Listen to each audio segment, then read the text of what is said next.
Hello everyone, welcome back to my channel. आज की कहानी बहुत ज्यादा इंटरेस्टिंग है। सोचो कि एक अगर बिलियनियर सीईओ किसी आम लड़की से इतना ऑब्सेस्ड हो जाए कि उसकी पूरी जिंदगी को सीक्रेटली कंट्रोल करने लगे। उसकी जॉब, उसकी यूनिवर्सिटी, उसका घर, सब कुछ उसी का प्लान हो। और जब लड़की को पता चले कि इस आदमी को वो अपना सेवियर समझ रही थी, लेकिन असल में वो उसे 10 इयर्स के कॉन्ट्रैक्ट से ट्रैप कर चुका होता है। मगर शॉकिंग बात तो ये होती है कि वो उसे 25 इयर्स से जानता था और उससे ऑब्सेस्ड था, और ये ऑब्सेशन 25 इयर्स पुरानी थी। तो कहानी में आगे बढ़ते हैं। ड्रामा की शुरुआत में हम हमारी फीमेल लीड, जिसका नाम मिमी होता है, वो अपने बारे में बता रही होती है कि उसकी पहले की लाइफ कितनी ऑर्डिनरी थी। वो एक आम सी लड़की थी, लेकिन उसके बाद वो उससे मिली और उसकी लाइफ हमेशा के लिए चेंज हो गई। फिर हमें पास्ट का सीन दिखाया जाता है, जहाँ पर हम एक फैमिली को देखते हैं जो कि मिमी की फैमिली होती है एंड उसके पेरेंट्स। वो एक जगह से गुजरे होते हैं, वहाँ पे कुछ ग्रेव्स होती हैं, तो वो उसके बारे में बात करने लग जाते हैं। एंड उसका फादर बताने लगता है कि ये चैन फैमिली थी, इनके साथ बहुत बुरा हुआ, ये पूरी फैमिली मारी गई, लेकिन इनका एक बेटा बच गया जो कि कहीं पढ़ने चला गया एंड उसके बाद वो वापस लौट के नहीं आया। पता नहीं वो जिंदा है कि नहीं है। एंड इस तरह इस फैमिली की कहानी यहाँ ही खत्म हो चुकी है और इनका किसी को भी कुछ पता नहीं है। एंड उसके बाद मिमी को उसके प्रोफेसर की कॉल आती है, जो उसे बताता है कि उसका बेस्ट फ्रेंड जेन वापस आ चुका है और उससे आज मिलना चाहता है। तो अगर वो सिटी में एक अच्छी जॉब चाहती है तो वो जल्दी से आ जाए, वो उसे उससे इंट्रोड्यूस करा देगा। हो सकता है उसे कोई अच्छी जॉब मिल जाए, जिससे मिमी काफी खुश हो जाती है। उसके बाद वो अपनी मदर को देखती है कि वो एक छोटा सा पर्स उसी ग्रेव के पास रख रही होती है, क्योंकि वो उस फैमिली से ही बिलोंग करता था। लेकिन मिमी कहती है कि इतना प्यारा सा पर्स आप वहाँ क्यों रख रही हो, या आप मुझे दे दो, एंड उसे अपने पास रख लेती है। उसके बाद सीन शिफ्ट होता है और हमें सिटी का सीन दिखाया जाता है। ये मिस्टर चेंजी है, जिसका असिस्टेंट उसे मीटिंग के बारे में सारा कुछ बता रहा होता है। एनीवेज, यहाँ पर हम मिमी को देखते हैं। वो वहाँ पे आती है तो चेंजी की नजर पर्स पे पड़ती है और वो कुछ शॉक सा हो जाता है एंड उसे अपने मॉम के बारे में याद आने लगता है कि उसकी मॉम ने उसे इसी तरह का पर्स दिया था और वो उससे उस पर्स के अंदर हर्ब कलेक्ट करने के बारे में कहती एंड वो उस पर्स को लेकर जाया करता था। और वो मन में सोच रहा होता है कि उसने एक्सपेक्ट नहीं किया था कि 25 इयर्स के बाद वो कुछ ऐसा दिखेगा। एनीवेज, वो आगे बढ़ जाता है। यहाँ पे हम मिमी को देखते हैं कि वो अपने प्रोफेसर के पास आती है एंड वो लोगों से इंस्ट्रक्शंस दे रहे होते हैं। इतने में हम देखते हैं कि वहाँ पर मिस्टर चेंजी भी आ जाते हैं और मिमी मिस्टर चेंजी को तो देखकर बहुत ज्यादा शॉक्ड हो जाती है और काफी घबराने लग जाती है, क्योंकि वो काफी रिच लग रहा होता है और उसकी पर्सनैलिटी को देखकर वो काफी कंफ्यूज होने लगती है। एंड यहाँ पर वो दोनों फ्रेंड्स मिलते हैं, वो लोग क्लासमेट होते हैं। एंड यहाँ पर हम देखते हैं कि प्रोफेसर मिमी को उसे इंट्रोड्यूस करवाता है, तो उसकी नजर उस पर्स पे पड़ जाती है, तो उसे इस बारे में पूछने लग जाता है कि ये काफी यूनिक है। तो वो बताती है कि ये पर्स उसके नेबरहुड में से एक आंटी का है, तो उसने उससे अपने पास रख लिया क्योंकि उसे ये काफी नाइस लगता है। यहाँ पर प्रोफेसर कहता है कि मिमी भी उसी होम टाउन से है जहाँ से तुम हो, और मिमी अपने विलेज के बारे में बताने लगती है। तो वो उसे कहता है कि वो भी वहाँ रहा करता था। तो मिमी बहुत शॉक्ड हो जाती है कि आप वहाँ कैसे रह सकते हो इतनी छोटी जगह पर। एंड यहाँ पे उसकी नजर मिमी की एक स्कार पे पड़ती है, तो वो उसे कहता है कि क्या तुम्हें अब भी दर्द होता है, जिस पर मिमी तो बहुत हैरान हो जाती है कि इसकी नजरें कितनी तेज हैं, आज तक किसी ने भी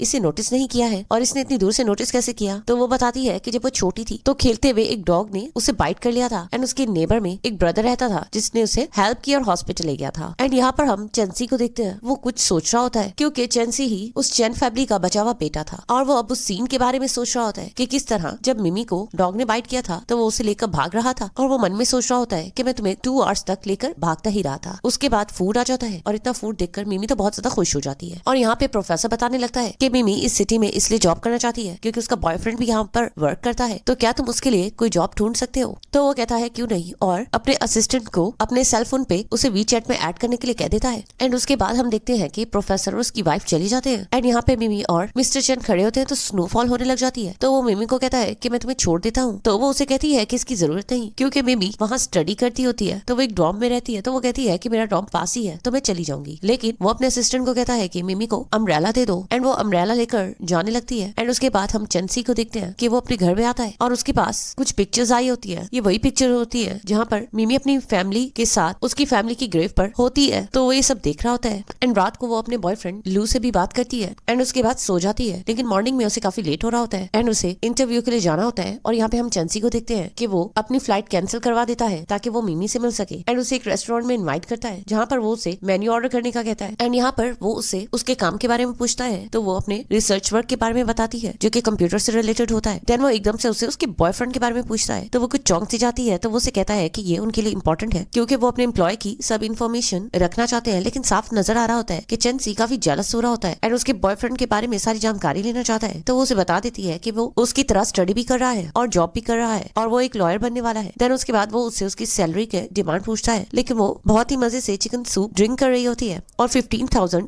सैलरी डिमांड बताती है। देन उसके बाद घर में आकर वो अपनी मॉम से इसी बारे में बात कर रही होती है कि उसने थोड़ी ज्यादा सैलरी डिमांड बता दी। वो सूप खाने में बहुत मसरूफ थी और इतने में ही उसे मेल आ जाती है जिसमें उसकी सैलरी 50,000 मेंशन की हुई होती है। ये देखकर तो वो बहुत ज्यादा शॉक्ड हो जाती है एंड उसकी मॉम भी उसके लिए बहुत हैप्पी होती है एंड वो भी बहुत ज्यादा हैप्पी हो रही होती है एंड वो चेंसी को थैंक यू का मैसेज भी करती है। नेक्स्ट डे चेंसी उसे रिसीव करने आता है एंड वो उन्हें यकीन दिला रही होती है कि वो बहुत अच्छे से वर्क करेगी एंड उसके बाद चेंसी उसे एक घर में लेकर जाता है और उसे कहता है कि अब से तुम यहाँ पे रहोगी। वो तो ये सुन के शॉक्ड हो जाती है। वो उसे कहता है कि यहाँ तुम वर्क करके कंफर्टेबल रहोगी, ये मेरी प्राइवेट प्रॉपर्टी है और मैंने अपने फ्रेंड से वादा किया है कि मैं तुम्हारा ख्याल रखूंगा। वो बहुत ज्यादा खुश होने लग जाती है एंड वो उसे कहता है कि मेरे फ्रेंड से मेरी शिकायत मत करना, उसे बता देना कि मैं तुम्हारा कितना ख्याल रख रहा हूँ। और वो मन में सोच रही होती है कि 50,000 सैलरी वो भी इस घर के साथ ये किसी लॉटरी से कम नहीं है और वो इतनी एक्साइटेड हो जाती है कि बच्चों की तरह खुश होने लगती है और उसे कहती है कि वो बहुत अच्छे से हार्ड वर्क करेगी। और वो कहती है क्योंकि आपने मुझे इंस्ट्रक्शन दी थी कि मैं अपना लगेज भी साथ में लेकर आऊँ तो इसलिए मैं इन्हें साथ ले आई और वो प्लांट स्पॉट थे। तो वो कहती है क्या मैं इन्हें यहाँ रख सकती हूँ? तो वो उसे कहता है ऑफ कोर्स, तुम अब कुछ भी कर सकती हो। देन वो वहाँ से चला जाता है और असिस्टेंट को बाकी फॉर्मेलिटीज के लिए वहाँ पर छोड़ देता है। तो वो असिस्टेंट से पूछने लग जाती है क्या बॉस इतने अच्छे हैं? जहाँ पर वो उसे बताता है ज्यादा खुश होने की जरूरत नहीं है, इस अपार्टमेंट में पहले भी उनकी बहुत सी गर्लफ्रेंड्स और ए लिस्ट एक्ट्रेस रहकर जा चुकी हैं, तो तुम इतना मत सोचो। वो कहती है नहीं ऐसा कुछ नहीं है, मैं तो बस खुश हो रही हूँ। देन सीन शिफ्ट होता है और हम चेंसी को एक टॉप एक्ट्रेस यून के साथ बैठा हुआ देखते हैं एंड यहाँ पर साफ दिखाई दे रहा होता है कि वो उससे क्लोज होने की कोशिश कर रही होती है और उसके लिए एक बहुत ही महंगी वॉच गिफ्ट के लिए लेकर आई होती है और उसे वैलेंटाइन डे का गिफ्ट कह रही होती है। लेकिन वो उसे कहता है कि उसे इसकी जरूरत नहीं है, जिसपे वो बहुत हैरान होती है और कहती है कि वो उसके साथ ऐसा बिहेव क्यों कर रहा है, अगर वो उसमें इंटरेस्टेड नहीं है तो उसने उसपे इतना इन्वेस्ट क्यों किया है। जिसपे वो कहता है क्योंकि ये बिजनेस के लिए है और बहुत गुस्से से उसे कहता है कि तुमने आज लाइन क्रॉस की है, दोबारा ऐसा हुआ तो वो उसके कॉन्ट्रैक्ट कैंसिल कर देगा और वहाँ से चला जाता है। एंड उसके बाद हम चेंसी को देखते हैं, वो अपने घर पर आता है और टेरेस पे आकर दूसरे घर को देख रहा होता है जो किसी और का नहीं बल्कि मिमी का होता है और वहाँ से लाइट को देखकर सोच रहा होता है कि उसके पास इतनी काउंटलेस प्रॉपर्टीज है मगर इस प्रॉपर्टी से इस तरह लाइट निकलना उसे बहुत अच्छा लग रहा है। एंड वो अपने बचपन के बारे में सोच रहा होता है कि किस तरह उसकी मॉम उसका ख्याल रखती थी। यहाँ पे हमें क्लियर दिखाया जा रहा होता है कि चेंसी की लाइफ में कोई भी नहीं होता है, वो काफी अकेला होता है, वो रिच तो बहुत होता है लेकिन उसके पास कोई भी नहीं है और यहाँ पर वो सिर्फ अपने पास्ट के बारे में सोच रहा होता है। और दूसरी तरफ से हम मिमी को देखते हैं, वो अपने बॉयफ्रेंड को मिलने के लिए बुलवाती है तो वो उसका घर देखकर बहुत ज्यादा हैरान हो जाता है और कहता है कि क्या तुम्हारा बॉस बहुत ज्यादा रिच है? तो वो उसे कहती है कि इस अपार्टमेंट में रहना जरूरी है, ये मेरी जॉब की रिक्वायरमेंट के लिए है क्योंकि बॉस का घर भी साथ है। और यहाँ पर हम चेंसी को देख रहे होते हैं, वो उन दोनों को बात करता हुआ दिख रहा होता है और काफी जेलस दिखाई दे रहा होता है। नेक्स्ट मॉर्निंग में हम देखते हैं कि मिमी ऑफिस में आती है जहाँ पे असिस्टेंट उसे उसकी जॉब के बारे में सब बताता है और साथ में ये भी बताता है कि बॉस का मूड बहुत खराब है। और यहाँ हमें दिखाया जाता है कि चेंसी कितना ज्यादा गुस्सा कर रहा होता है अपने एम्प्लॉइज पर क्योंकि उसे उनका प्रोजेक्ट बिल्कुल भी अच्छा नहीं लगा होता है, हालांकि उन्होंने बहुत मेहनत की होती है। और वो ये बात मिमी को भी बता रहा होता है कि वो बहुत ज्यादा गुस्सा करते हैं, अगर उन्हें वर्क अच्छा ना लगे तो मिमी काफी परेशान हो रही होती है। और यहाँ पर मैनेजर आके उसे उसकी जॉब के बारे में बताता है कि उसे चेंसी की स्पेशल असिस्टेंट के तौर पे अप्लाई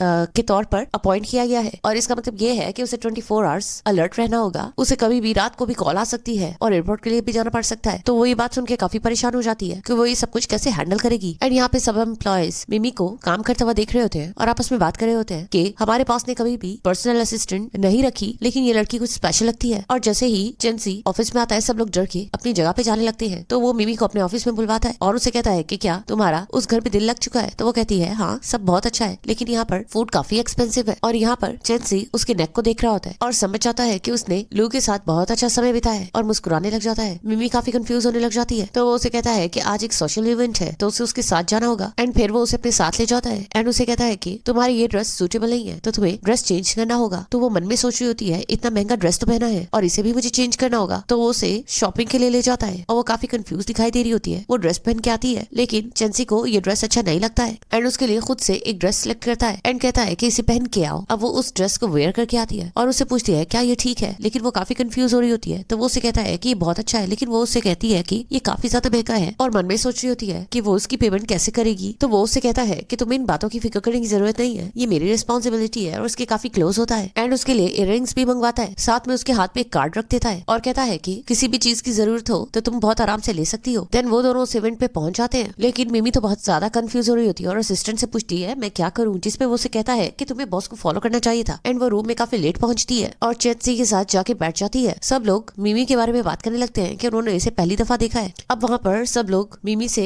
पूछ रहे होते हैं कि क्या तुम चेंसी की गर्लफ्रेंड हो, जिससे वो काफी कंफ्यूज हो रही होती है और अपने आप को असिस्टेंट बताकर वहाँ से बाहर चली जाती है। तो चेंसी उसके पीछे आता है, वो अकेले खड़ी होती है और चेंसी के इस तरह बोलने पर वो काफी डर जाती है। तो चेंसी उसे गिरते हुए संभालता है और वो उसे सॉरी करने लग जाती है और कहती है कि एक्चुअल में वो इस तरह सोशल इवेंट्स पे पहले कभी नहीं आए हुए हैं। वो टेक्नोलॉजी वर्क करती है और वो रिसर्च वर्क में काफी एक्सपर्ट है, लेकिन वो किसी से बात करना अच्छे से नहीं जानती है और उसे सॉरी करने लग जाती है। तो वो उसे समझाने लग जाता है कि हायर जॉब्स की डिमांड यही होती है, रिसर्च वर्क के साथ सोशल इवेंट्स के लिए भी खुद को एक्सपर्ट करना पड़ता है। एनीवेज वो वहाँ से चला जाता है। अब यहाँ पे गेम हो रही होती है तो चेंसी अकेला होता है, लेकिन वहाँ पर मिमी आके उसका साथ देती है क्योंकि वो समझ जाती है कि अच्छी लाइफ स्टाइल के लिए उसे अपना वर्क और अच्छे से करना पड़ेगा। एंड यहाँ पर जो वो कार्ड सिलेक्ट करती है उसकी वजह से चेंसी जीत जाता है। एंड यहाँ पे एक अर्जेंट फोन कॉल के लिए वो वहाँ से जाने लगता है। मिमी ने ड्रिंक की होती है जिसकी वजह से अब वो मदहोश होने लगती है। एंड चेंसी आके नोटिस करता है कि वहाँ टेबल पे मौजूद लोग उसका फायदा उठाने की कोशिश कर रहे होते हैं, तो वो उसे कैरी कर लेता है एंड वहाँ पर गुस्सा करके वहाँ से चला जाता है। सब लोग बहुत हैरान हो जाते हैं कि चेंसी को क्या हुआ। अब वो कार में चेंसी के साथ होती है और वो नशे में कुछ भी बोली जा रही होती है एंड चेंसी बहुत ही शौक से उसकी बातें सुन रहा होता है। देन उसे नींद आ जाती है तो वो उसके सर को अपने शोल्डर पे रख लेता है एंड उसे कैरी करके उसके बेडरूम में ले जाता है। उसकी नजर फिर से उस पर्स पे पड़ती है और वो उस पर्स को उठा लेता है एंड उसे स्मेल करने लगता है और सोच रहा होता है कि इसे अब भी वैसे ही खुशबू आ रही है हर्ब्स की। एंड मिमी को देखने लग जाता है और कहता है कि फाइनली मैं तुम्हें अपने पास ले आया हूँ। इतने में उसके बॉयफ्रेंड्स की कॉल आ रही होती है जिससे उसका मूड काफी खराब हो जाता है। उसके बाद वो अपने असिस्टेंट को कॉल करता है और कहता है कि मिमी के बॉयफ्रेंड के बारे में सब पता लगाओ। नेक्स्ट मॉर्निंग में हम मिमी को देखते हैं। वो उठती है तो उसे बहुत सी कॉल्स आई होती है ऑफिस से, जहाँ पे उसे पूछा जा रहा होता है कि वो लेट क्यों हो चुकी है। लेकिन नीचे आकर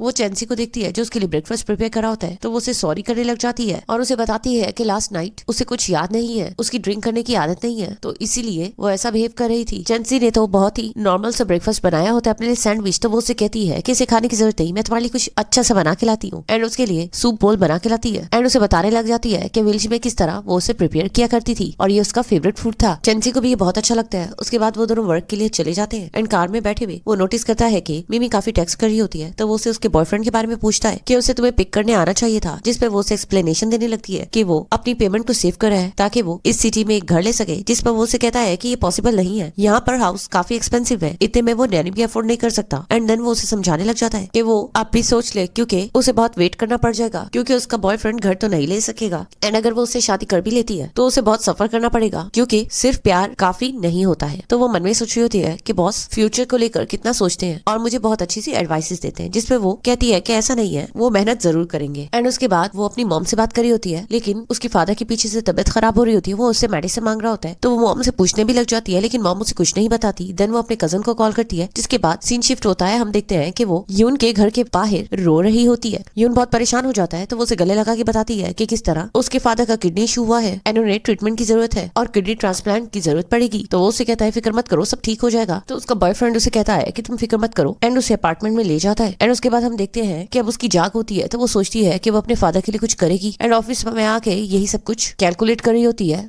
कि उसे कितने इयर्स लग जाएंगे अगर वो ये अमाउंट कलेक्ट करेगी, क्योंकि किडनी ट्रांसप्लांट बहुत ज्यादा एक्सपेंसिव था। इतने में मैनेजर आता है और उसे कहता है कि तुम अपने पर्सनल मैटर के लिए इस तरह कंप्यूटर को यूज नहीं कर सकती हो। असिस्टेंट आके मिमी को बताता है कि तुम्हें बॉस ऑफिस में बुला रहे हैं। अब यहाँ से बॉस उसे कह रहा होता है कि तुमने 2 इयर्स का टाइम लगाना है, उस वक्त तक तुम्हारे फादर के साथ कुछ भी हो सकता है, तो तुम्हें इतना लॉन्ग टर्म सोचने की जरूरत नहीं। जिस पर वो सॉरी करने लग जाती है कि आज के बाद वो इस तरह ऑफिस का कंप्यूटर यूज नहीं करेगी अपने पर्सनल डाटा के लिए, और उसे बताने लग जाती है कि वो काफी परेशान है। जिस पे वो उसे कहता है कि इसका सॉल्यूशन ये नहीं है कि तुम इतना लॉन्ग पीरियड के लिए सोचो, तुम्हें ये काम जल्दी करना होगा। एंड इसके लिए वो उसे कहता है कि अगर तुम्हारी स्टडीज कंप्लीट हो जाए तो तुम्हें ज्यादा अच्छे ऑफर्स मिल सकते हैं, और उसे एक ऑफर दिखाता है जो 50 मिलियन का था। लेकिन वो उसे कहता है ये उसे तभी मिलेगा जब उसके पास एक रिनाउंड यूनिवर्सिटी से कोई प्रोफेशनल डिग्री हो। तो जिसपे वो कहती है कि इसके लिए तो उसे यूनिवर्सिटी में एडमिशन लेना होगा, लेकिन वो दोनों को हैंडल कर लेगी क्योंकि ये एक अच्छा आइडिया है। जिस पर वो उसे कहता है कि इसकी जरूरत नहीं है, और उसे बताता है कि हार्वर्ड में ऑनलाइन क्लासेस भी हो रही है, तो वो उसमें भी एडमिशन ले सकती है, जिससे वो बहुत ज्यादा हैरान हो जाती है। तो वो कहता है कि वो इसके लिए ये सब प्रोसेस हैंडल कर लेगा, लेकिन उनके कंपनी के रूल्स हैं, वो लोग उसे इतना फेवर दे रहे हैं तो उसे 10 इयर्स उसके लिए काम करना होगा, जिसके लिए उसे 10 इयर्स का कॉन्ट्रैक्ट साइन करना होगा। वो मन में सोचती है कि वैसे भी 10 इयर्स तक उसकी लाइफ सेटल होने में बहुत टाइम लग जाएगा, तो वो सोच रही होती है कि इससे अच्छी ऑफर नहीं मिलेगी। वो फौरन से हाँ कर देती है, तो वो उसे कहता है कि फिर जाओ और जाके साइन कर दो। एंड वो खुशी से चली जाती है, और चेंसी को भी बहुत अच्छा लग रहा होता है क्योंकि वो समझ रहा होता है कि 10 इयर्स तक अब वो कहीं नहीं जाने वाली है। एंड वो उन कॉन्ट्रैक्ट पेपर को वो अपने बॉयफ्रेंड को भी सेंड कर रही होती है, लेकिन वो मीटिंग में बिजी होता है जिन्हें वो नहीं देख पाता है। तो असिस्टेंट आके उसे पूछता है कि क्या तुमने साइन कर दिए हैं, जिसपे वो फौरन से साइन कर लेती है। और यहाँ पर हम चेंसी को देखते हैं, वो उन कॉन्ट्रैक्ट पेपर्स को देख रहा होता है और मन में सोच रहा होता है सिर्फ 10 इयर्स इनफ नहीं है, और उन्हें लॉकर में रखकर सोच रहा होता है कि मैं सारी जिंदगी तुम्हें अपने साथ रखना चाहता हूँ। एंड दूसरी तरफ हम मिमी को देखते हैं, वो बहुत ज्यादा हार्ड वर्क कर रही होती है। ऑनलाइन क्लासेस के साथ साथ वो अपने ऑफिस वर्क को भी हैंडल कर रही होती है और वो इतनी बिजी हो जाती है कि वो अपने बॉयफ्रेंड को भी टाइम नहीं दे पाती। लेकिन आज उसके बॉयफ्रेंड का बर्थडे होता है, तो वो उसे बताती है कि उसने उसके लिए गिफ्ट लिया है एंड वो आज उससे मिलने आएगी। यहाँ पर हम असिस्टेंट को देखते हैं कि वो बॉस को जाके सारी इन्फॉर्मेशन दे देता है कि उसका बॉयफ्रेंड कौन है एंड वो उसके बर्थडे डेट देता है, जिसे देखकर वो शॉक्ड हो जाता है और पूछता है कि मिमी कहाँ है। और यहाँ पर मिमी को देखते हैं जिसने अपने बॉयफ्रेंड के लिए गिफ्ट लिया होता है एंड उसे कॉल करके बता रही होती है कि वो उसके पास आ रही है। लेकिन इतने में बॉस की कार सामने से आ जाती है, तो वो उसे पूछने लग जाता है कि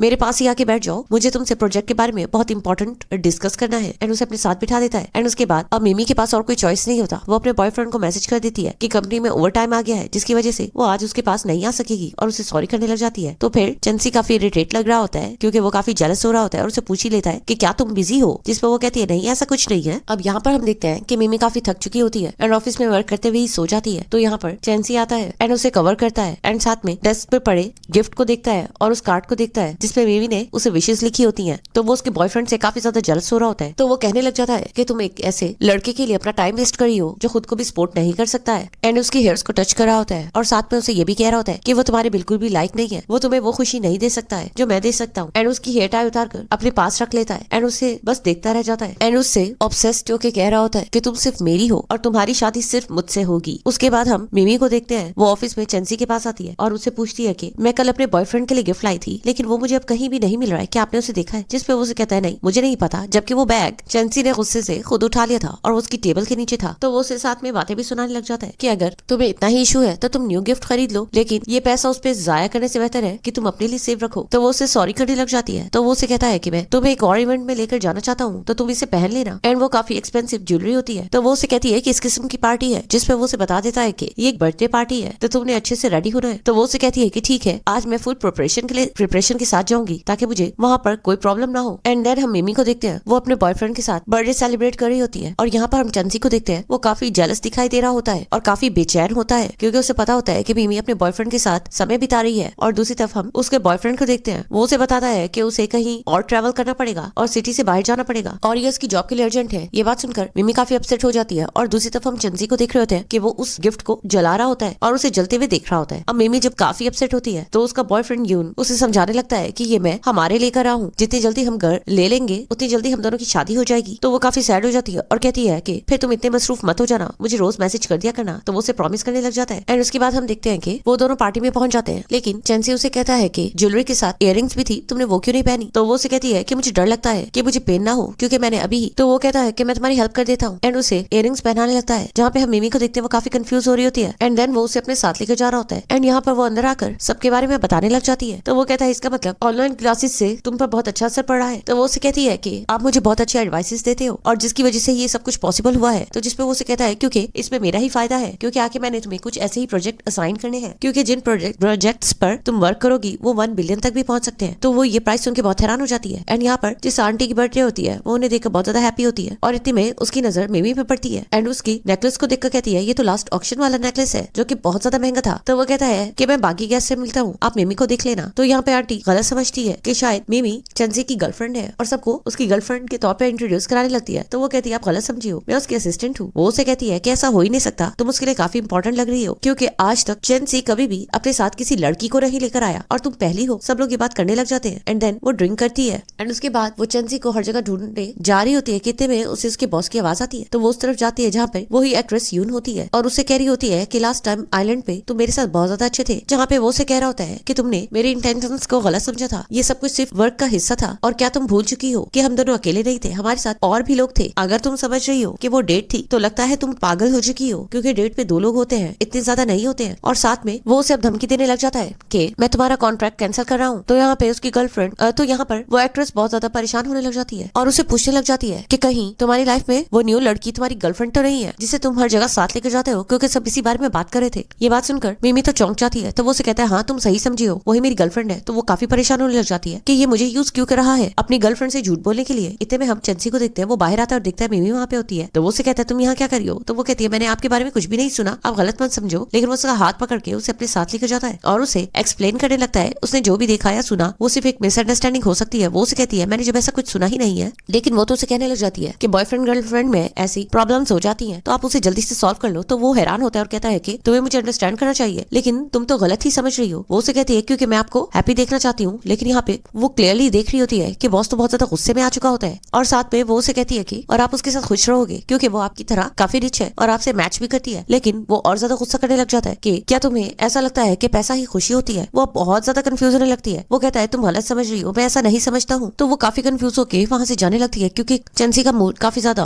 ऑफ लग रहा होता है। लेकिन वो उसे पकड़ के किस करने लग जाता है एंड यहाँ पे फायरवर्क्स होने लगती है तो वो उसे खुद से दूर करने लगती है। वो काफी नर्वस हो रही होती है तो वो उसे कहता है कि क्या तुम मेरी गर्लफ्रेंड बनोगी। लेकिन वो तो काफी ज्यादा डरने लग जाती है और उसे थप्पड़ ही लगा देती है और वहां से भागने लग जाती है। वो उसे रोकता रह जाता है लेकिन वो नहीं रुकती है तो वो उसकी शूज उठा के उसके पीछे पीछे जाता है। वो डोर क्लोज कर देती है और खुद को कोस रही होती है कि उसे ये क्या हो चुका है। वो उसकी प्रोफेसर का फ्रेंड है और उसने ये क्या कर डाला है। तो वो डोर नॉक करने लगता है और उसे समझाने लगता है कि अभी जो हुआ वो एक मिसअंडरस्टैंडिंग थी तो प्लीज डोर ओपन करो, हमें बात करनी चाहिए। लेकिन वो उसे साफ कह देती है कि उसने ऐसा कुछ भी नहीं सोचा था और उसे कहने लग जाती है कि मेरा ऑलरेडी एक बॉयफ्रेंड है और मैं उसके साथ शादी करने वाली हूँ और वो उसे अपना सिर्फ एक बॉस समझती है। अब वो उसे बहुत बैक कर रहा होता है तो आखिरकार वो बाहर आ ही जाती है। तो वो उसे सॉरी करने लगता है और कहता है कि दोबारा ऐसा कुछ भी नहीं होगा और उसे शूज पहना देता है। वो उसे कहता है मैं तुम्हें छोड़ देता हूँ। लेकिन वो नहीं मानती तो वो कहता है ठीक है मैं अपने असिस्टेंट को कहता हूँ वो तुम्हें घर छोड़ देगा। उसके बाद हम देखते हैं कि मिमी बहुत रो रही होती है। इतने में वो अपने बॉयफ्रेंड को कॉल करती है एंड उसे आने का कहती है लेकिन वो कहता है कि मैं काफी बिजी हूँ। देन नेक्स्ट मॉर्निंग में हम देखते हैं कि चैंसी उसे कहता है कि मैं तुम्हें छोड़ दूंगा। लेकिन वो उसे कहती है मेरा बॉयफ्रेंड मुझे पिक करने आ चुका है एंड उसका बॉयफ्रेंड आया होता है जिसे वो हक करके मिल रही होती है और चैंसी को ये सब कुछ बहुत बुरा लग रहा होता है और वो सोच रहा होता है कि मैंने तो सोचा था मैं तुम्हें ट्रैप कर लूंगा लेकिन मैंने तुम्हें खो दिया है। एंड वो बहुत दुखी होता है और अपनी कार में बैठ जाता है एंड अपने ड्राइवर को कहता है कि उन्हें फॉलो करो। एंड उसके बाद हम देखते हैं कि आज वो अपने बॉयफ्रेंड के घर पे होती है और बाहर और वो काफी अच्छा समय बिता रहे होते हैं। लेकिन बाहर चंजी को हम देखते हैं उसने काफी सिगरेट्स पी ली होती है। वो काफी साइको एक्ट कर रहा था और बहुत ज्यादा गुस्से में दिखाई दे रहा था। ऑफ कोर्स वो काफी ज्यादा जेलस हो रहा था कि वो दोनों समय बिता रहे हैं। अब यहाँ पे हम देखते हैं कि वो दोनों काफी अच्छा समय बिता रहे होते हैं और यहाँ पर वो अपने बॉयफ्रेंड से कह रही होती है कि उन दोनों को इस सिटी में घूमना फिरना चाहिए।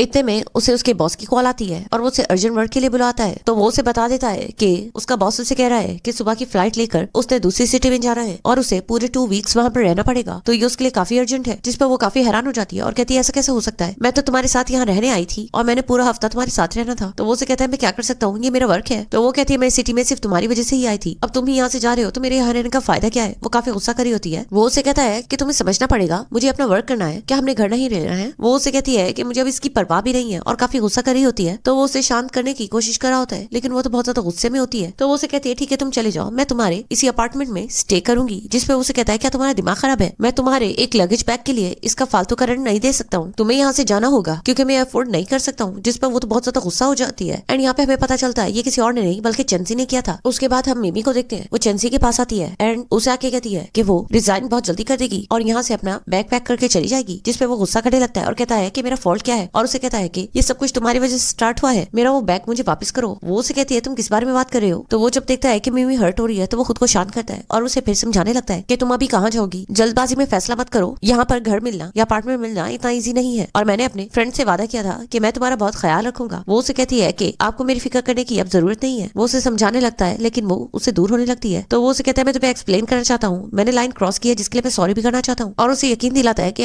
आज के बाद ऐसा नहीं होगा और उसे ये भी कहता है कि तुम्हें इससे अच्छी कंपनी और इससे अच्छी जॉब अपॉर्चुनिटी कभी नहीं मिल सकती है। मैं तुम्हें सीईओ ट्रेनिंग प्रोग्राम में इंट्रोड्यूस भी कराने लगा था। वो उसे कहती है लेकिन मैं अब तुम पे कभी ट्रस्ट नहीं करूंगी, मुझे लग रहा है ये अपॉर्चुनिटीज मुझे सिर्फ यूज करने के लिए है। अब वो बहुत डिसहार्ट हो जाता है और ये कहकर चला जाता है कि इस बारे में सोचना जरूर। अब असिस्टेंट आके बॉस को बताता है कि मिमी अपने पेरेंट्स के पास गई है। तो यहाँ पर हम देखते हैं कि वो अपने पेरेंट्स के पास आई होती है जहाँ पर लंच करते हुए उसके पेरेंट्स उसे इन्फॉर्म करते हैं कि उसके फादर की तबीयत ठीक नहीं है। लेकिन उसका फादर कहता है कि वो ठीक हो जाएगा, उसने अपनी लाइफ ऑलरेडी स्पेंड कर ली है तो उसे फिक्र करने की जरूरत नहीं है, वो अपने वर्क पे फोकस करे। तो वो अपने पेरेंट्स से प्रॉमिस करती है कि वो उनके लिए कुछ अच्छा करना चाहती है जिसके लिए वो काफी मेहनत करेगी। एंड उसके बाद हम देखते हैं कि वो ऑफिस में जाती है, अपनी सब चीजें कलेक्ट कर रही होती है। तो इतने में मैनेजर आता है एंड उसे प्रोजेक्ट के बारे में कहता है कि उसने जिस प्रोजेक्ट पर वर्क किया है वो काफी सक्सेसफुल हुआ है और उससे काफी प्रॉफिट मिलेगा। एंड इसके अलावा उस प्रोजेक्ट के लास्ट कुछ डीलिंग होनी होती है जो वो उसे कहता है कि उसे ही करनी पड़ेगी क्योंकि ये वर्क फॉर्मेलिटी है। अब यहाँ पे वो मन में सोच रही होती है कि उसे अपनी फादर की लाइफ के लिए शायद ये सब कुछ बर्दाश्त करना पड़ेगा और वर्क कंटिन्यू करना होगा। एंड उसके बाद हम देखते हैं कि वो जा रही होती है कि इतने में वहाँ पर चेंसी आ जाता है जिसे देख के वो काफी शॉक्ड होती है। एंड वो लोग लिफ्ट ले रहे होते हैं तो उसे कांग्रेट्स कहता है कि उसकी वजह से प्रोजेक्ट सक्सेसफुल रहा तो उसे अभी भी सोचना चाहिए क्योंकि ये अपॉर्चुनिटीज उसे फिर से नहीं मिलेंगी। लेकिन वो साफ कह देती है कि उसने मन बना लिया है कि इस प्रोजेक्ट के बाद वो आगे आगे और कोई काम नहीं करेगी एंड वहाँ से चली जाती है। लेकिन इतने में उसे एक मैसेज रिसीव होता है एंड यहाँ पर एक लड़की ने उसके बॉयफ्रेंड की पिक्चर भेजी होती है कि वो दोनों अच्छे से टाइम स्पेंड करें। ये देख वो बहुत हैरान हो जाती है कि उसका बॉयफ्रेंड उस पे चीट करा था। उसे सेलफोन गिर जाता है, चंजी साथ ही होता है एंड वो ये देख लेता है और उसे कहता है कि जिसके लिए तुम सब कुछ कर रही थी वो तो तुम्हें धोखा दे रहा है, वो तुम्हें ना अच्छी लाइफ दे सकता है ना तुम उस पर ट्रस्ट कर सकती हो। एंड उसके बाद वो बहुत गुस्से में आ जाती है। लेकिन यहाँ पे हम चंसी को देखते हैं कि वो बहुत खुश हो रहा है और यहाँ पर अब वो अपने बॉयफ्रेंड को कॉल करी होती है। देन वो उसकी कॉल पिक कर लेता है। वो अभी उस लड़की के साथ होता है तो वो उसे कहती है कि तुम कहाँ पर थे, जिस पे वो उसे बताता है कि मैं तुम्हें बताया था ना कि मैं काम पर हूँ। वो उसे कहती है कि जिस वर्क पे तुम गए थे क्या तुम्हारे साथ लड़की के साथ नाइट स्पेंड करना भी प्रोजेक्ट में था। वो उसे कहता है तुम किस बारे में बात कर रही हो, ऐसा कुछ नहीं है। देन इतने में वो दूसरी लड़की आती है और उसके बॉयफ्रेंड को कह रही होती है कि तुम्हें कितनी देर है। तो ये बात वो सुन लेती है जिससे मिमी बहुत ज्यादा रोने लग जाती है और कहती है कि तुमने मुझे धोखा दिया। उसे बहुत दुख हो रहा होता है। तो यहाँ पे चंसी आता है और उसे संभालता है एंड उसे गले लगा लेता है। लेकिन वो बहुत ज्यादा खुश दिखाई दे रहा होता है। अब यहाँ पर वो काफी दुखी होती है और वो उसकी केयर कर रहा होता है और वो दुख से चंसी को बता रही होती है कि वो मुझे धोखा कैसे दे सकता है, वो हमेशा से मेरे साथ सिंसियर था और मुझसे बहुत प्यार करता था, ऐसा कैसे पॉसिबल है, वो तो मेरी काफी केयर करता था। देन वो कहती है कि सॉरी ये सब कुछ मैं तुम्हें क्यों बता रही हूँ। उठ के जाने लगती है और गिरने लगती है। लेकिन इतने में वो गिरते हुए चंसी के ऊपर ही गिर जाती है और उन दोनों की एक्सीडेंटल किस हो जाती है। तो वो काफी परेशान हो जाती है एंड उसे सॉरी करके वहाँ से चली जाती है। उसके बाद मॉर्निंग में जब उसकी जाग होती है तो वो नीचे आके देखती है कि चंसी कुकिंग कर रहा होता है और उसे कहता है कि तुम उठ गई, तुम्हें भूख तो लगी होगी। तो वो ये देखकर हैरान हो जाती है, जैसा सूप बोल उसने उस दिन उसके लिए बनाया था सेम वैसा ही वो उसके लिए प्रिपेयर कर रहा था। तो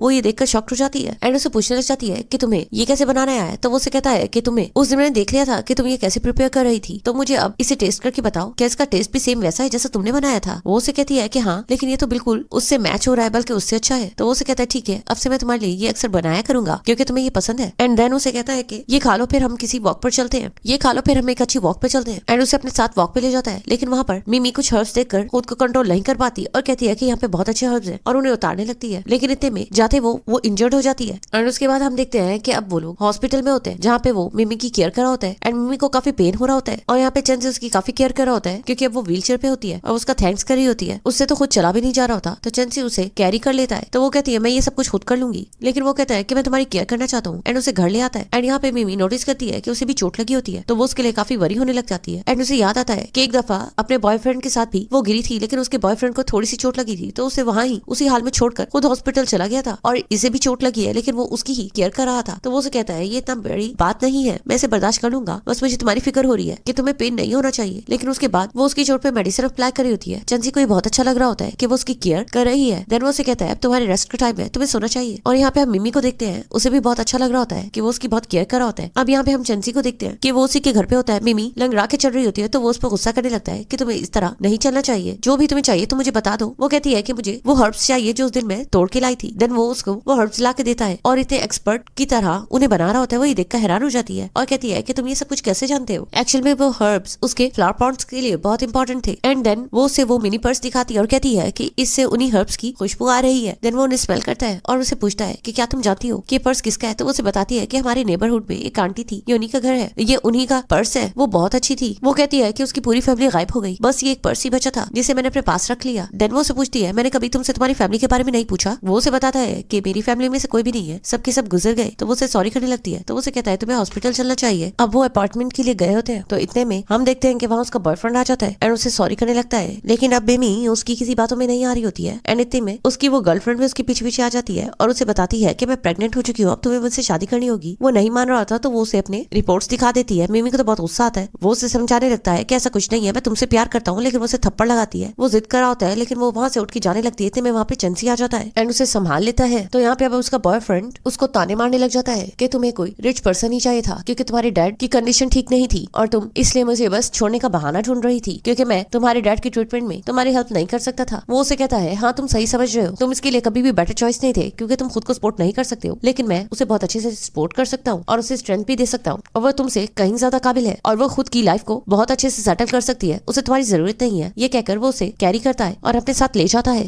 एंड उसके बाद वो उसे कार में थैंक्स करती है जिस पर वो उसे कहता है कि मैंने जो भी कहा वो सब कुछ मन से था, मैं तुम्हें सब कुछ देना चाहता हूँ, मैं तुम्हें इतना कॉन्फिडेंस दूंगा कि तुम मेरी भी मोहताज नहीं रहोगी और इस कॉन्फिडेंस की वजह से तुम्हारा जब मन चाहेगा तुम मुझे छोड़ सकोगी। वो कहती है कि आप बहुत ज्यादा एक्सपेंसिव हो, जिस पर वो उसे कहता है कि मैंने मीटिंग के लिए फॉरेन जाना है तो तुम कुछ प्रोजेक्ट्स को पीछे से हैंडल कर लेना और कोई भी इशू हो तो मेरे असिस्टेंट से पूछ लेना। उसके बाद हम देखते हैं कि असिस्टेंट आकर चेंसी को बताता है कि उन्होंने लॉ फर्म में बात की है, उन्होंने रिस्पॉन्ड किया है और वो मिस्टर लू यानी यानी कि मिमी के बॉयफ्रेंड के बारे में सारी जानकारी ले चुके हैं और साथ में वो मिमी के बारे में भी बताता है कि वो भी बिल्कुल ठीक है। तो यहाँ पर चंसी सोच रहा होता है कि देखा, मैं तुम्हारे लिए सब ठीक कर डालूंगा, तुम्हें कभी भी कोई प्रॉब्लम नहीं होगी। जो लोग तुम्हारे लिए प्रॉब्लम बन रहे थे उन्हें मैं रास्ते से हटा रहा हूँ। उसके बाद हम मिमी को देखते हैं, वो वर्क कर रही होती है। इतने में उसकी मॉम की कॉल आती है। वो काफी घबराई भी होती है कि उसके फादर की तबियत ठीक नहीं है। वो हॉस्पिटल पहुंचती है। उसकी मॉम बहुत ज्यादा परेशान होती है और बताती है कि किस तरह उसके फादर की हालत बहुत ज्यादा खराब हो चुकी थी। एंड उसके बाद डॉक्टर आता है और उन्हें इन्फॉर्म करता है कि उनके फादर को एक मेजर सर्जरी चाहिए, लेकिन वो सर्जरी शेड्यूल करना इतना इजी नहीं है क्योंकि वो प्रोफेसर रिसर्च वर्क करता है और जो ये सर्जरी परफॉर्म करेगा वो रिसर्च से रिलेटेड पेशेंट्स को ही चेक करता है। देन यहाँ पर मॉम बहुत ज्यादा परेशान हो रही होती है। तो मिमी उससे कहती है कि आपको परेशान होने की जरूरत नहीं है, मैं सब कुछ हैंडल कर लूंगी। और इसी तरह मिमी इस केस को ऐसे हैंडल करती है कि उस प्रोफेसर से बात करती है और उसे समझाती है कि उसके फादर का केस कितना इंपॉर्टेंट है और उसे बताती है कि उसके फादर का केस उसके रिसर्च मॉडल से 95% मैच करता है। और इस तरह साथ में उसके राइवल प्रोफेसर के बारे में भी कहती है कि अगर वो नहीं ये केस हैंडल करेगा तो वो उसके राइवल प्रोफेसर को अपने फादर का केस दे देगी। तो जिस पर वो उसे कहता है कि ठीक है ले आओ। यानी कि वो बहुत ही प्रोफेशनल तरीके से इस चीज को हैंडल करती है और ये सब कुछ पॉसिबल चंसी की वजह से हुआ था। उसके बाद हम देखते हैं कि उसके फादर को ट्रीटमेंट मिल चुका होता है और वो मन में बहुत ज्यादा खुश होती है और थैंकफुल होता है कि ये सब कुछ चंसी की वजह से हुआ, क्योंकि वो उसे उन सोशल सर्कल्स में लेकर गया था और उसे समझ आ गई है कि लोगों से बात किस तरह करनी है और उन्हें हैंडल भी किस तरह करना है। देन यहाँ पर हम देखते हैं कि एकदम से चंसी वहाँ पे आ जाता है। तो वो उसे देखकर शॉक्ड हो जाती है एंड उसे बाहर लेकर जाती है और कहती है कि आप एकदम से यहाँ कैसे आ सकते हो, मैं अपने पेरेंट्स को क्या बताऊंगी। तो वो कहता है कि अपने पेरेंट्स को बता देना कि मैं अपनी एक बहुत ही प्रोफेशनल एम्प्लॉय के पेरेंट्स से मिलने आया हूँ। एंड अंदर चला जाता है और कहता है कि मुझे पता चला कि मिमी के पेरेंट्स सिख हैं, तो मैं आप लोगों से मिलने आ गया और मैं इसका बॉस हूँ। और साथ में वो काफी अमाउंट भी उन्हें देता है और कहता है कि मिमी उनकी एक अच्छी एम्प्लॉय है एंड मिमी उसके पीछे पीछे जाती है। ये काफी ज्यादा अमाउंट होती है। और यहाँ पे उसका फादर चंसी को देखकर कहता है कि क्या तुम्हें पता है ये चैन फैमिली का लॉस्ट चाइल्ड एडवा से कितना मैच हो रहा है। और वो दोनों सोच में पड़ जाते हैं। एंड यहाँ पर हम देखते हैं कि मिमी बाहर आती है और उसे थैंक्स करती है कि वो उसके पेरेंट्स को विजिट करने आया है। साथ में हम यहाँ पे चंसी को देखते हैं, वो मिमी को बता रहा होता है कि उसने एक पर्सनल शेफ अरेंज कर लिया है जो उसके पेरेंट्स के लिए खाना भेजा करेगा। वो उसे थैंक्स करने लग जाती है एंड वो वहाँ से चला जाता है। मिमी को उसकी केयर काफी अच्छी लगती है। एंड उसके बाद हम देखते हैं कि मिमी घर पे आती है तो वहाँ पे चंसी होता है। तो वो कहती है मैं काफी थक चुकी हूँ। वो उसके बालों को सहलाने लगता है। तो वो उसे कहती है कि मैं हेयर टाई लाना भूल चुकी हूँ। तो वो उसे कहता है तुम फिक्र मत करो, मेरे पास तुम्हारी ऑलरेडी एक हेयर टाई है। उसकी बातें सुन के वो काफी कंफ्यूज हो जाती है। तो वो उसे घबराता हुआ देखकर उसको पीछे से हक कर लेता है एंड उसे कन्फेस करने लगता है कि वो उसे कितना पसंद करता है एंड साथ में उसे किस भी करने लग जाता है। अब मिमी को भी उसका साथ अच्छा लग रहा होता है। वो भी उसे अट्रैक्ट हो रही होती है, लेकिन वो काफी नर्वस हो रही होती है। लेकिन आज चंसी फुल रोमांस मूड में होता है एंड वो उसके क्लोज आ जाता है एंड उसे किस करने लगता है। लेकिन इतने में कॉल आने लगती है। ये और कोई नहीं बल्कि मिमी का बॉयफ्रेंड होता है जो उसे कॉल्स कर रहा होता है। तो चंसी उसके कॉल को पिक कर लेता है एंड फुल रोमांस करने लगता है और वो बस चिल्लाता रह जाता है कि ये सब कुछ क्या हो रहा है। एनीवेज नेक्स्ट डे हम देखते हैं कि लू मिमी के ऑफिस पहुंच जाता है एंड उसे कहने लगता है कि मैं लास्ट नाइट तुम्हें कॉल करा था। तो वो उसे कहती है क्या तुमने सुना नहीं, मैं लास्ट नाइट कितना बिजी थी। वो उसे कहता है तुम मेरे साथ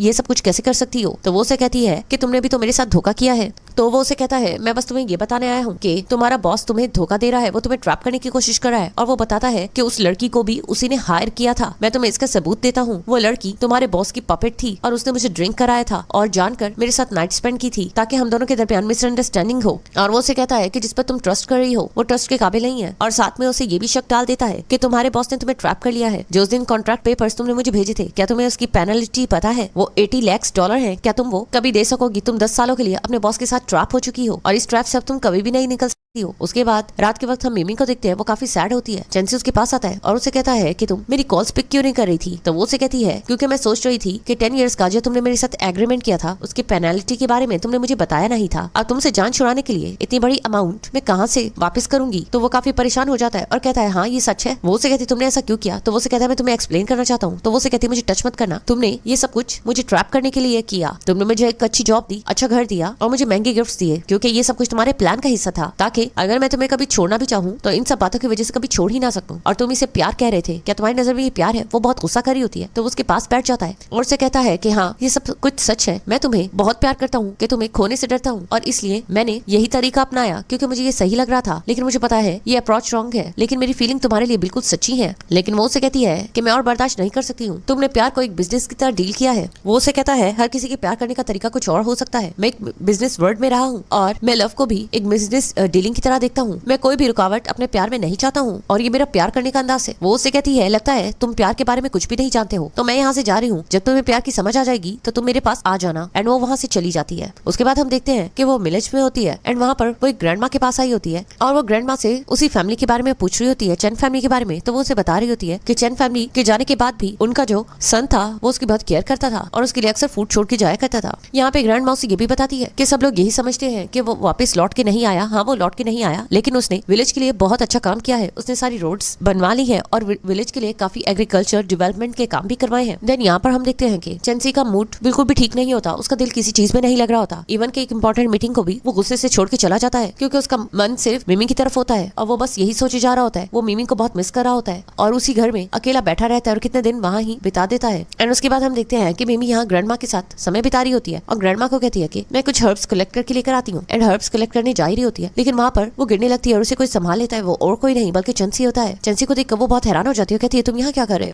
तो वो से कहता है, मैंने तुम्हें कहा था ना कि तुम्हें केयरफुल रहना है। वो उसे कहता है कि 1 मंथ होने वाला है, मैंने तुम्हें स्टॉक नहीं किया, तुम यही तो चाहती थी और इससे मुझे बहुत बड़ा लेसन मिला है। और यहाँ पे वो से कहती है कि हाँ, मुझे पता चला है कि तुमने काफी इंपॉर्टेंट कॉन्ट्रैक्ट भी साइन नहीं किए हैं। तुमने ऐसा क्यों किया? और मुझे मेरे लॉयर ने बताया था कि तुमने उस एग्रीमेंट को भी कैंसिल कर दिया है, 10 ईयर्स एग्रीमेंट को जो तुमने मेरे साथ किया था। वो उसे कहता है, हाँ, मैंने ऐसा ही किया क्योंकि मुझे अब समझ आ चुका है कि मैं तुम्हें इस तरह बांध के नहीं रख सकता हूँ और इस तरह तुम मुझ पर कभी ट्रस्ट नहीं कर पाओगी। वो उसे कहती है, तो फिर तुम यहाँ मुझसे क्या बात करने आए हो? तो वो उसे कहता है, मैं सिर्फ तुम्हें ये बताना आया हूँ कि मैं हमेशा तुम्हारा वेट करता रहूंगा। और इतने में हम देखते हैं कि ग्रैंड माँ चेंसी को बुला रही होती है और उसे इरवा कह रही होती है और यहाँ पर मिमी बहुत हैरान हो जाती है और उससे समझ आ जाता है कि ये वही नेबर बॉय है जिसने उसकी जान भी बचाई थी। एंड उसके बाद वो अब उसे पूछने लग जाती है कि तुमने मुझे क्यों नहीं बताया था, जिसमें वो उसे कहता है कि मेरी मॉम ने मुझे कहा था कि मुझे बाहर जाना चाहिए लेकिन वापस लौट के भी आना चाहिए। और वो उसे कहता है कि बिजनेस वर्ल्ड में मैं खुद को बिल्कुल डेड समझने लग गया था, मेरी फीलिंग्स बिल्कुल मर चुकी थी। वो उसे कहती है, तो तुम्हें पहले से वापस आ जाना चाहिए था। वो उसे कहता है कि हाँ, शायद मैं कभी वापस ना आता, लेकिन तुमसे मिलने के बाद अब मैं चेंज हो चुका हूँ और अब मुझे समझ आ गई है कि मेरे वापस आना बेहतर रहेगा। एंड देन वो उसे गले लगा लेता है और यहाँ पर मिमी को भी महसूस होता है कि वो कितना अकेला है। उसके बाद हम देखते हैं कि मिमी बहुत ही सिंपल लाइफ बिता रही होती है ग्रैंड माँ के साथ। वो आग जलाने की कोशिश कर रही होती है, लेकिन चेंसी उसे कहता है कि वो ये सब कुछ खुद कर लेगा और वो उसे देखकर बहुत हैरान हो रही होती है कि उसे ये सब कुछ कितना अच्छे से आता है। एंड उसके बाद वो दोनों लंच प्रिपेयर करते हैं और दोनों बहुत एक दूसरे के साथ खुश हो रहे होते हैं। देन वो उसे कहता है कि हम दोनों मॉर्निंग सनराइज भी इकट्ठे देखेंगे एंड आगे बढ़ के उसे किस करने लगता है। एंड यहाँ मिमी भी अब उसे समझने लगती है। अब यहाँ पर हम देखते हैं कि विलेज में एक इवेंट होता है जहाँ पे सब विलेजर्स सेलिब्रेट कर रहे होते हैं कि उनके विलेज के लिए चेंसी ने बहुत अच्छा काम किया है। उसने उसके विलेज की हालत को चेंज कर लिया है। वो उन्हें छोड़ के गया था लेकिन सक्सेसफुल होकर उसने उनके लिए बहुत वर्क किया है। सब लोग बहुत ज्यादा एक्साइटेड उसके लिए हो रहे होते हैं एंड उसे ये सब बहुत अच्छा लग रहा होता है। एंड वो और प्रोजेक्ट के बारे में भी बताता है जो कि वो विलेज के लिए करेगा। यहाँ पर मिमी उसे देख रही होती है, उसे बहुत अच्छा लग रहा होता है। अब यहाँ पर वो दोनों वॉक कर रहे होते हैं एंड फाइनली मिमी उसे किस करने लग जाती है एंड उसके प्यार को एक्सेप्ट कर लेती है और समझ जाती है कि ये उसका हीलिंग प्रोसेस था। एंड इस हैप्पी मोमेंट पे हमारी ये स्टोरी खत्म होती है। गाइस, आप लोगों को ये स्टोरी कैसी लगी? उम्मीद है इसकी एक्सप्लेनेशन आप सबको बहुत पसंद आई होगी। मेरे चैनल को सब्सक्राइब जरूर कर देना। Thanks for watching.